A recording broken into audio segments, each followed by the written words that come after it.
জীবনে এমন কিছু কাজ রয়েছে যা আমাদের কখনোই করা উচিত নয়, যেমন আশা করা।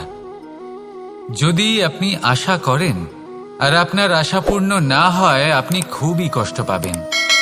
এবার আপনি যদি প্রতীক্ষা করেন, করতেই থাকেন, আর সেই ব্যক্তি যদি না আসে, তাহলেও খুব কষ্ট পাবেন। আর হলো তুলনা।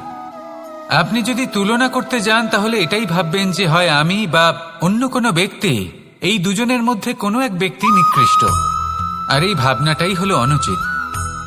যদি আমরা কথা বলি সেই সব বিষয়ে যা আমাদের করা উচিত, যেমন পরীক্ষা।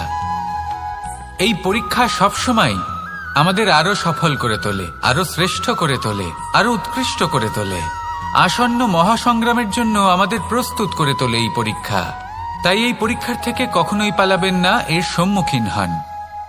আর হলো কর্ম। কর্ম করা কখনোই বন্ধ করবেন না। তুলনা করার বদলে কর্ম করুন, প্রতীক্ষা করার বদলে কর্ম করুন, আর আশা করার বদলে কর্মই করুন। জীবন সফল হয়ে যাবে। দেখুন, সবার শেষে সত্যি বলতে এই কর্ম আর এই পরীক্ষা, এই দুই আমাদের জীবনকে সুখী করে তুলতে পারে। আসুন আর আমার সাথে ভালোবেসে বলুন, রাধা রাধা।